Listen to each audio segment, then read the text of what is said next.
여러분 안녕하세요. 이강렬 박사입니다. 이강렬 박사의 행복한 유학 오늘 시작을 하겠습니다. 오늘 아이템은요, 많은 저학년 그리고 고등학교 학부모님들에게 좀 유용한 자료가 될 거라고 생각을 합니다.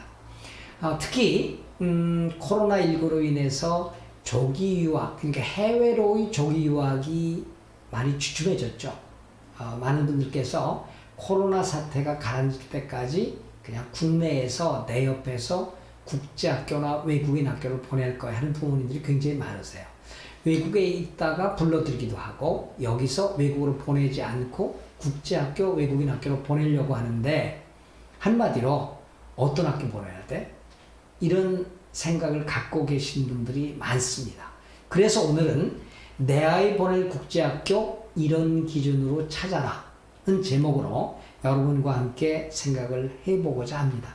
자, 여러분, 이 옷을요, 이 꿰을 때 위부터 단추를 이렇게 맞춰 꿰면 옷맵시가 납니다.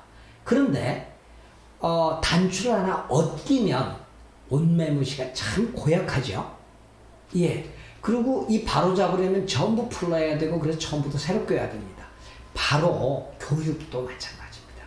교육은 연습이 없어요. 그야말로 그냥 실제입니다.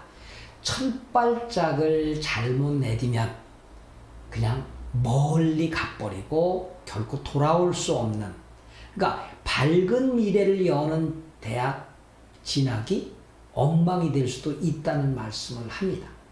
저는 매주 화요일에 연구소에서 무료 강의를 합니다. 2시에. 그래서 그때 여러분들께서 어떻게 학교를 선택할 것인가에 대해서 말씀을 드리는데, 부모님들 말씀을 들으면 이게 그 학교를 선택하시는 일이 참 많아요. 근데 국제학교가 지금 한 350개, 400개가 되는데 정말 괜찮은 학교가 있는 반면에 무늬만 학교라는 이름을 쓸 수 있을 정도로 형편없는 것도 정말 많습니다. 예를 하나 들어드릴까요? 어떤 분이 저한테 오셨어요. 그래서 어떤 학교에 갔더니 학교가 작더래요. 그래서 그게 참 마음이 걸려서, 이렇게 작은 학교가 좀 어때요? 이제 그렇게 물었더니 거기 있는 교장 선생님이 그러시대요. 우리는 소수정예입니다. 자, 여러분, 소수정예란 말 많이 들어보셨죠? 어디서요? 학원에서요. 예를 들어서 국어 단과반을 하는데 10명의 학생을 놓고 가르치는 것하고 2명의 학생을 놓고 가르치는 게 어떤 게 밀도 있게 가르치겠어요? 예, 2명입니다. 그때는 소수정예라는 말이 해당이 됩니다만은 학교에서 소수정예라는 말이 통할까요? 아니죠. 학교는 일정 규모가 돼야 학교가 돌아갑니다. 일정 규모가 돼야 과목별 선생님을 모실 수가 있고, 그리고 학교의 어떤 재정이 충당이 되기 때문에 학교가 정상화될 수 있는데, 이 학교를 놓고 소수정예라 하면 자다가 속과 웃을 노릇이죠. 근데 학부모님들은 꼬박 속아 넘어가요. 왜? 소수정예라는 말에. 그래서 제가 볼 때 이 잘못된 정보를 갖고 이 학교를 선택하는 경우가 굉장히 많습니다. 그래서 오늘은 학교를 선택할 때, 즉 국제학교나 외국인 학교를 선택할 때 어떻게 선택해야 될 것인가, 이 기준에 대해서 한번 보도록 하겠습니다.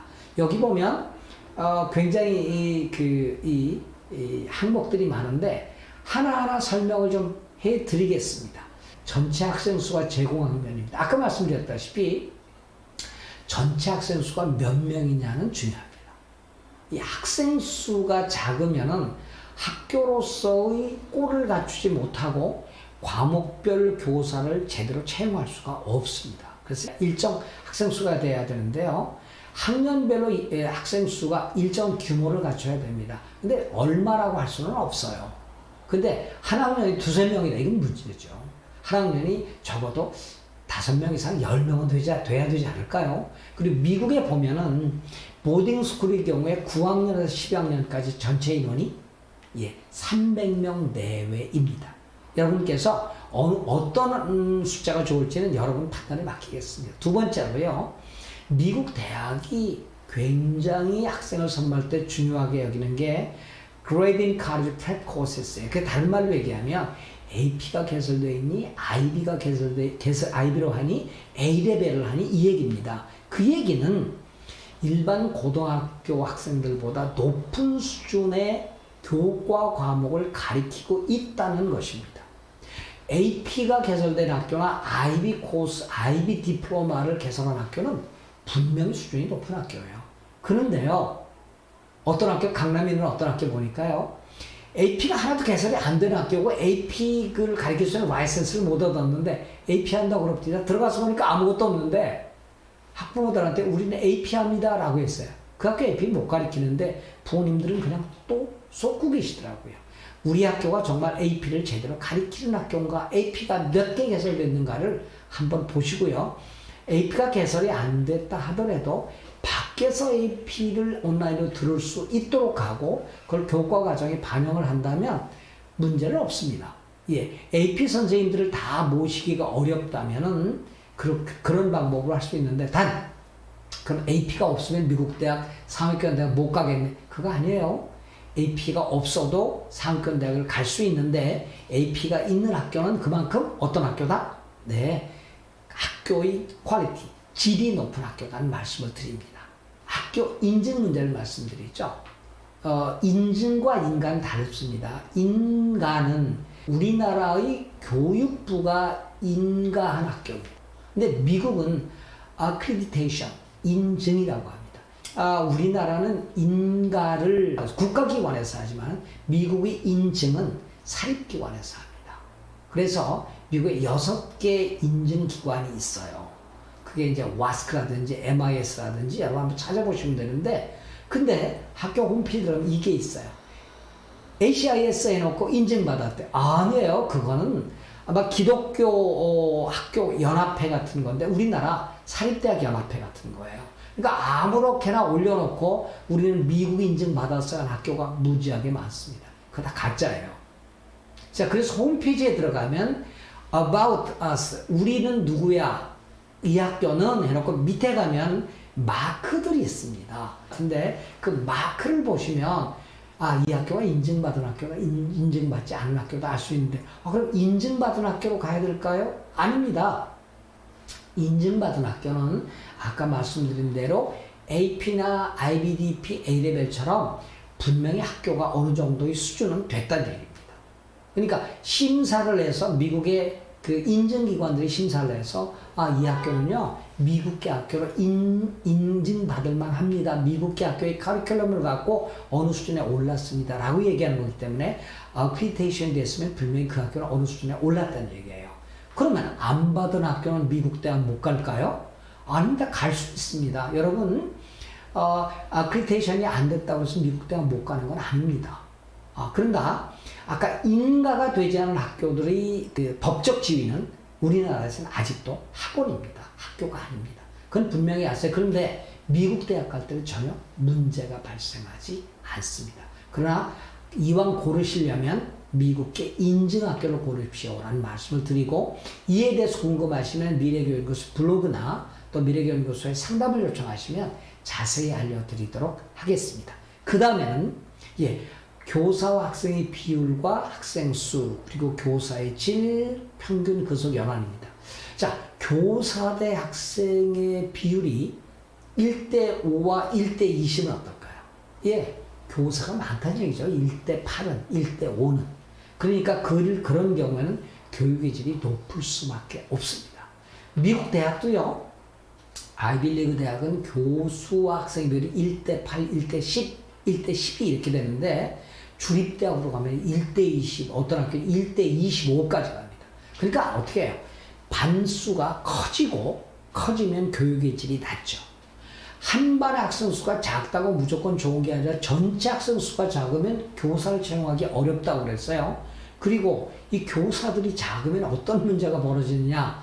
수학 선생님이 물리도 가르치고, 화학 선생님이 생물도 가르치고, US 히스토리 선생님이 에코노믹스도 가르치고, 그러니까 자기 영역이 아닌 부분들을 막 가르치게 돼요. 여러분, 우리 고등학교 교과 과정에서요, 수학 선생님이 물리 가르칠 수 있어요? 못 가르칩니다.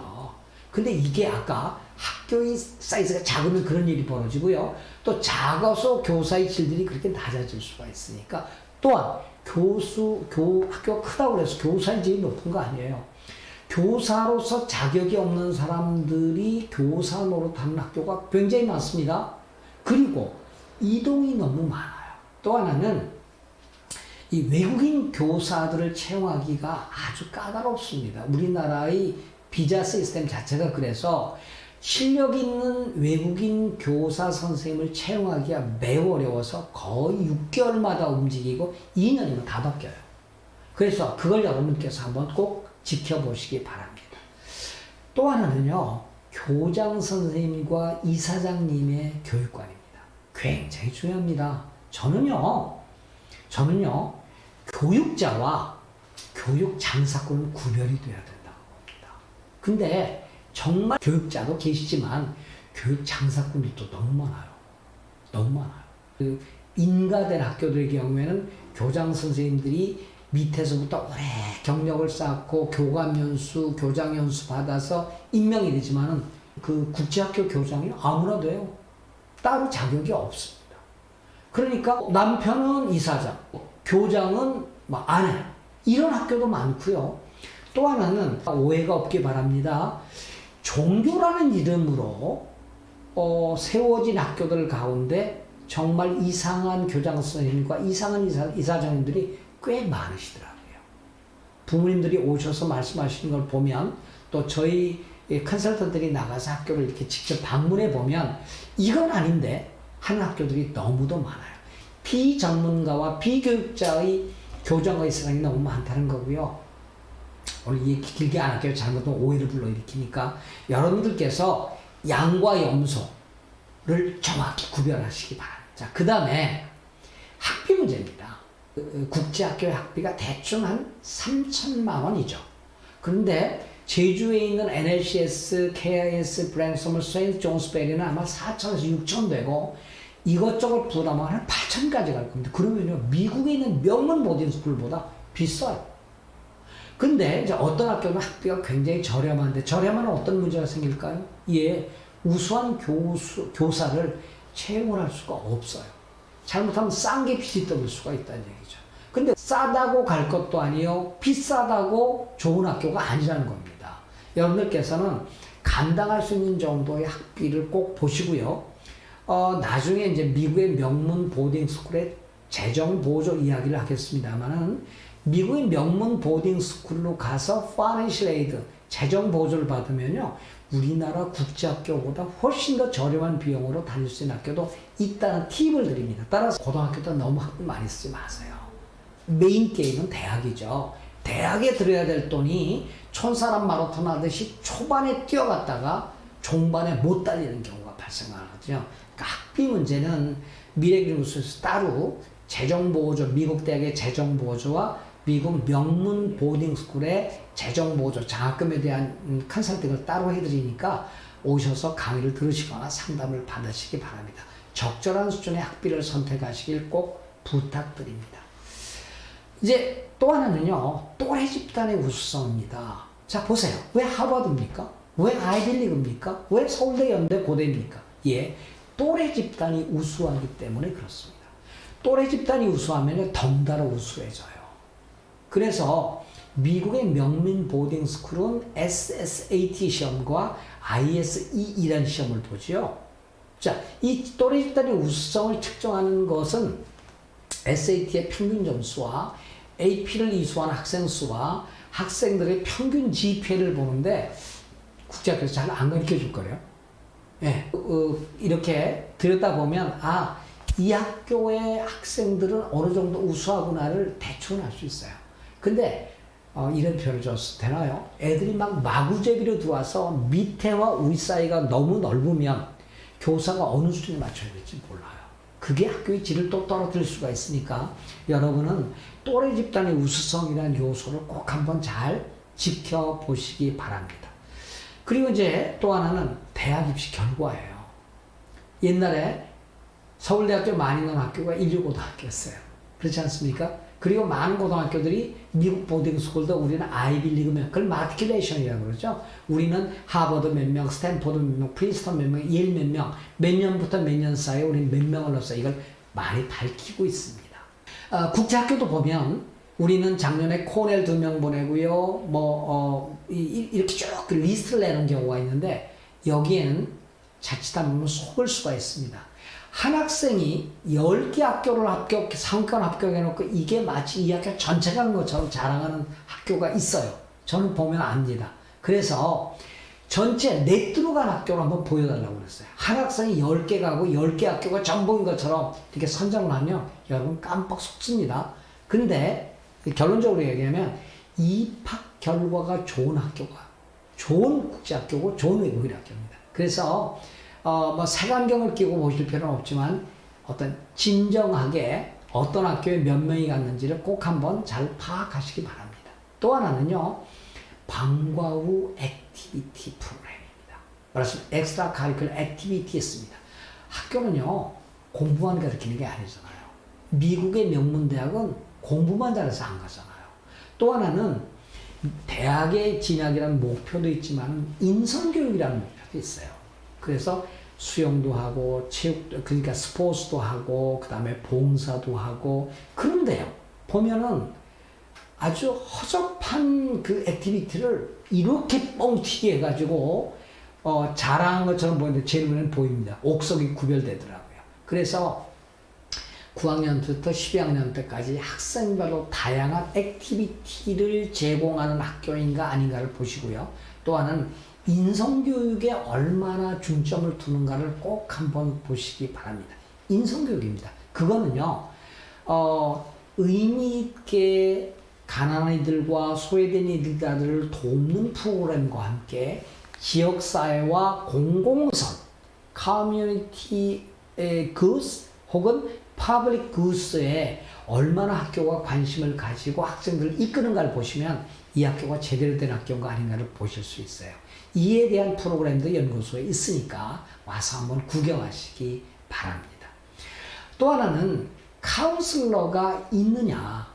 그러니까 제대로 된 정규 카운슬러, 교육을 받고 경험이 있는 카운슬러가 있느냐 없느냐, 아니면 파트타임으로 와가지고 그냥 어느 유학원을 겸하고 있는 카운슬러가 와가지고 어느 학원을 겸하고 있는 카운슬러가 와가지고 그냥 자기 돈을 벌 속셈으로 카운슬링을 해주는 학교들도 있더라고요. 국제학교 가운데. 경기도에 그런 학교를 저는 여러 개 봤어요. 또 하나는 대학을 보낼 때 9학년부터 학생별로 진지하게 학생 관리 및 서비스를 해주는 학교여야 합니다. 왜냐하면 학업 부분도 중요하고 인성 부분도 중요하지만 궁극적으로 대학을 가는 과정이잖아요. 그래서 고등학교는 우리가 뭐라고 그럽니까? college prep courses라고 그러죠. prep school이라고 그러죠. 예비 학교라고 그럽니다. 그 대학교에 들어가기 위한 준비 학교라고 그럽니다. 그래서 정규 카운슬러가 있느냐와 대학을 학생을 관리하고 서비스해주는 그런 프로그램이 갖춰졌는가를 꼭 한번 보시기 바랍니다. 도움이 되셨어요? 아마 이 기준에서 학교를 고르신다면 여러분은 분명히 자녀를 좋은 학교에 보내서 좋은 결과를 낼 수 있을 거라고 생각됩니다. 도움이 되셨으면 좋아요, 구독 눌러주시고요. 만약에 저희 상담이 필요하다면 지금 화면에 나가고 있습니다. 전화번호와 그리고 카카오 플러스와 그리고 tpkr@gmail.com 1위로 연락을 주시면 저희가 자세한 상담 안내 혹은 간단한 교육 정보를 드리도록 하겠습니다. 어떠셨어요, 여러분? 도움이 되셨어요? 처음에 잘 학교를 집어넣어야 끝까지 완주를 하고 좋은 결과를 낼 수 있다는 말씀을 드립니다. 교육은 연습이 없습니다. 실전입니다. 여러분 좋은 학교 자녀 보내서 좋은 결과 내시기 바랍니다. 고맙습니다. 안녕히 계십시오.